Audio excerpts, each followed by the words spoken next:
Données techniques. Alimentation. 2 fois 1,5 V, pile alcaline type LR03, AAA, 1,5 V, 1050 mAh.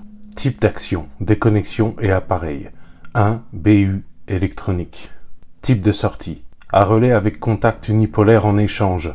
Libre de potentiel. NF comme NO 82A 250 V. Alternatif. Section des fils aux bornes.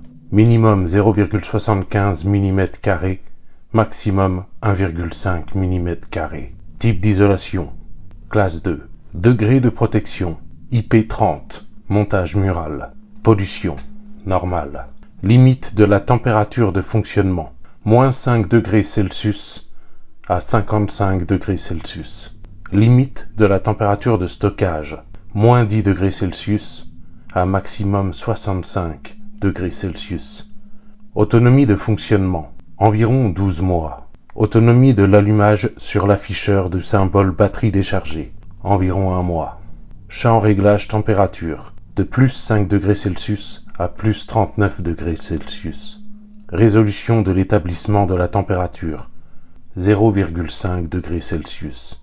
Résolution de l'affichage de la température. 0,1 degrés Celsius. Gradient thermique. Maximum 1 K par 15 minutes. Fonctionnement différentiel. Température modifiable de 0,2 degrés à 2 degrés. Actualisation de la température, une fois toutes les 60 secondes.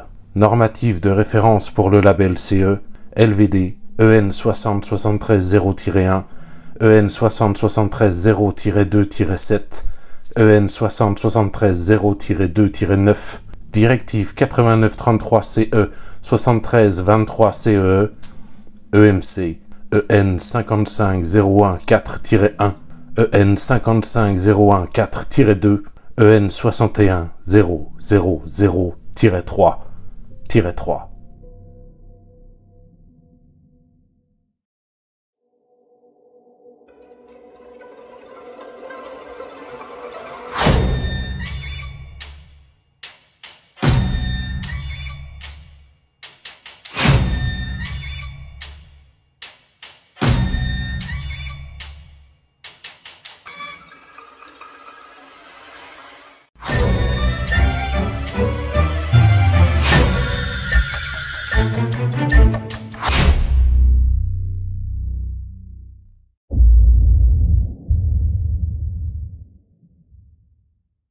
Bonjour, bienvenue sur cette chaîne, merci à toi de passer par là.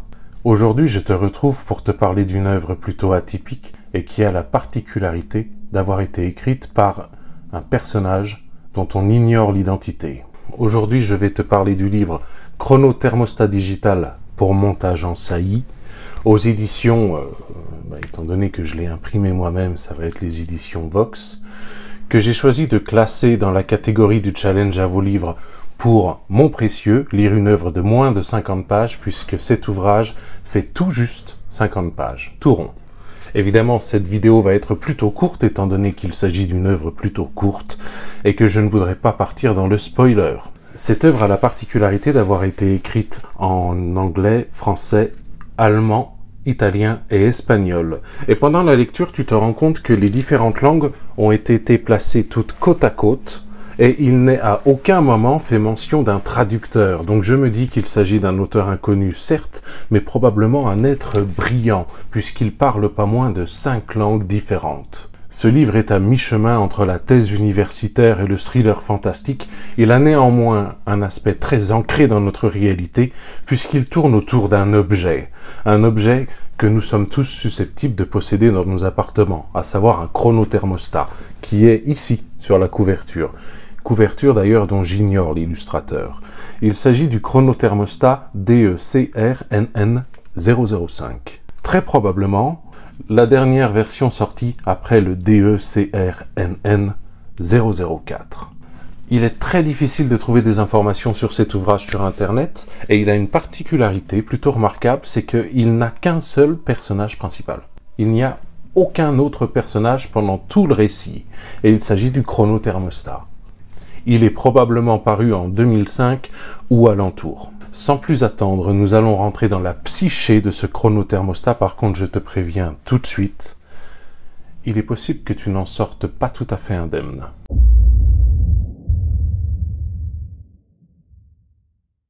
Un chronothermostat vient d'arriver, nous sommes au cœur de l'hiver et tu n'as qu'une envie, c'est de te réchauffer dans ton foyer. Malheureusement, il va me falloir refroidir quelque peu tes ardeurs, car avant de l'utiliser, il va falloir l'installer. Et la méthode de chauffe semble toute particulière, puisque c'est une chauffe par saillie. Problème, l'installation de ce chronothermostat est à faire réaliser par un professionnel qualifié. Te voilà donc à la recherche d'un plombier chauffagiste qui sache brancher 3 fils. Et là, tu le sens, les ennuis commencent. Si tu parviens à passer cette épreuve, si tu trouves cet être de lumière, eh bien tu n'es pas pour autant sorti du bourbier, puisqu'il va te falloir passer par la phase 2, à savoir le mode d'emploi de l'utilisateur. Première notion qui rentre en compte, celle de la température de confort qu'il va te falloir comprendre et assimiler, puisque c'est la première étape avant de passer à la programmation du chronothermostat. Puis la lecture et la compréhension des programmes préenregistrés. Et enfin, la finalité, modifier la température de confort. Tu penses que c'est terminé, mais c'est là où ce livre est surprenant. Grossière erreur. La température de confort n'est pas la seule que tu devras vaincre à travers ces pages. Il te faudra également affronter la température d'activité et enfin, la température économique. Autant le dire tout de suite et jouer carte sur table. Tu es prisonnier. Le piège va bientôt se refermer. Si tu ne crains rien en ce qui concerne ton intégrité physique, sois prêt, ta santé mentale va en prendre un sacré coup.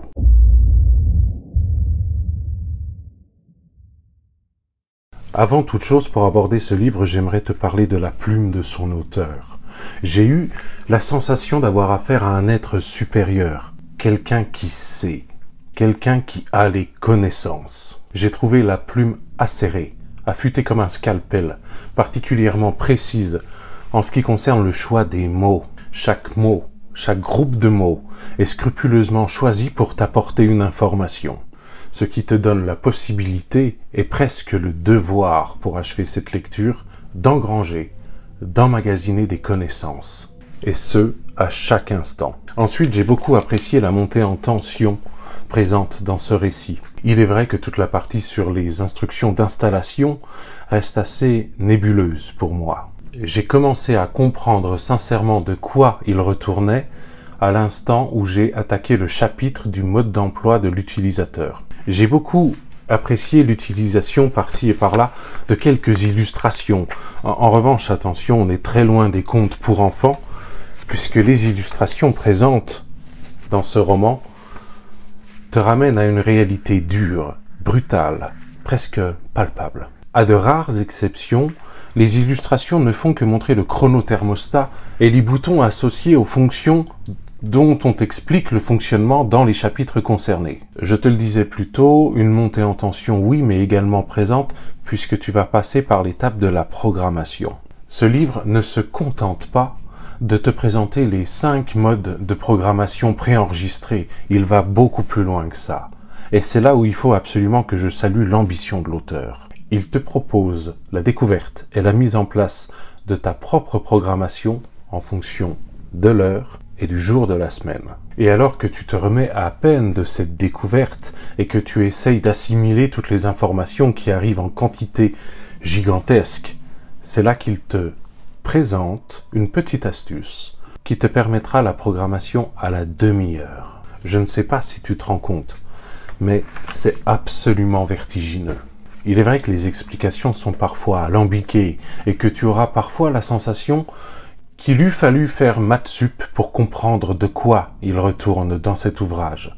Et pourtant elles sont là, elles sont bien présentes. Et si tu n'es pas capable de les voir, tu les ressens.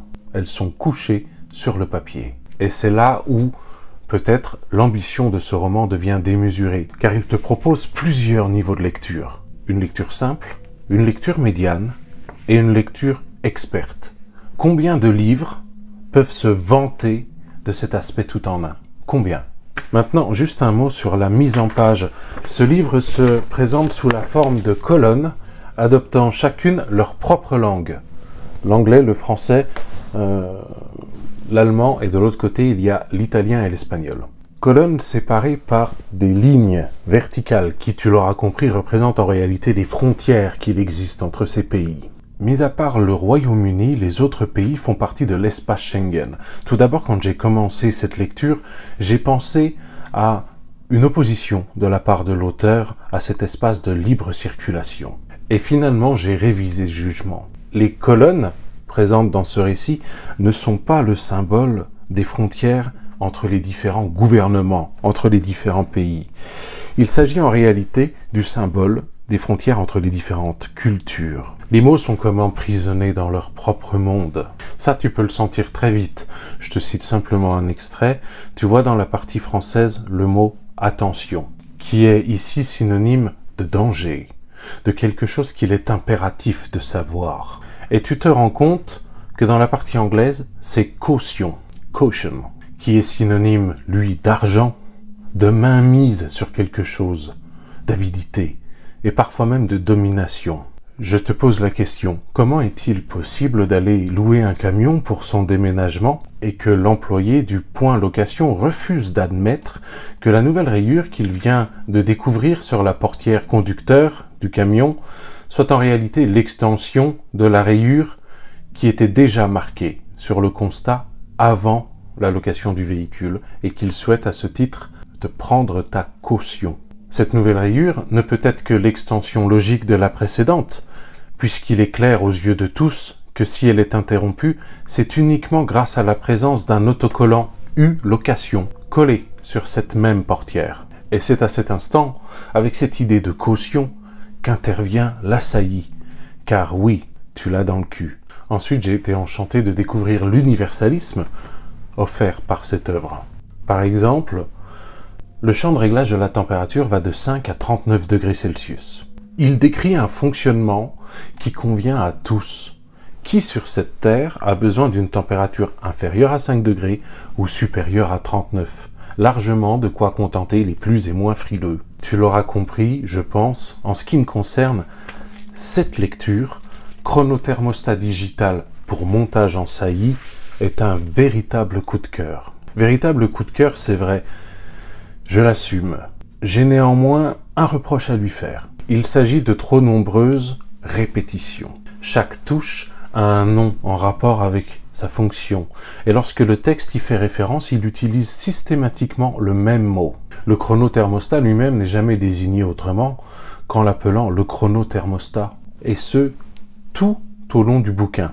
Je ne suis pas un grand amateur des envolées littéraires à l'aide de figures de style en tout genre, mais un petit effort de la part de l'auteur sur ce point-là aurait été bienvenu. Si tu veux systématiquement appeler le chronothermostat par sa fonction, ça finit par donner un aspect un peu outrecuidant, prétentieux, voire carrément suffisant au narrateur. Sans en faire des caisses, mais un tout petit effort aurait été le bienvenu.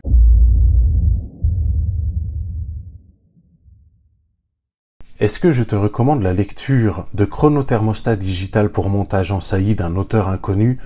Clairement, oui. Énorme coup de cœur de ma part, et surtout un vrai intérêt si toi aussi tu possèdes le Chronothermostat DECRNN 005, celui qui a mis à jour le Chronothermostat DECRNN 004. En plus de ça, la promesse est véritablement tenue. Tu ressors de cette lecture enrichi. Et l'aspect saillie est présent même si tu n'as connu aucun déboire dans ta vie avec un camion de déménagement, puisque quand tu auras achevé cette lecture, je te garantis que tu en auras plein le cul. C'est tout pour cette fois, mais c'est déjà pas mal. J'espère que cette vidéo t'a plu, si ce n'est pas le cas, tant pis. N'hésite pas à venir partager en commentaire ton avis si toi aussi tu as lu cette œuvre. Et n'hésite pas non plus à venir partager tout ce qu'il te fera plaisir de partager, les commentaires sont aussi là pour ça. J'ai déjà terminé la lecture du prochain livre que je compte te présenter pour le challenge à vos livres. Je risque de manquer de temps pour t'en proposer un avis lecture rapidement, donc s'il te plaît, sois patient. J'en profite pour placer un énorme merci en ce qui concerne l'accueil de la précédente vidéo, ces livres que je déteste mais que d'autres aiment. Plus de 900 vues en une semaine. En ce qui concerne ma chaîne, ce n'est pas habituel. Je ne sais pas exactement ce qu'il se passe et visiblement ça continue. Et également, bienvenue à toutes celles et à ceux qui se sont abonnés, chose que tu peux faire si ce n'est pas encore le cas. En attendant la prochaine fois, je te souhaite une bonne soirée. Bye!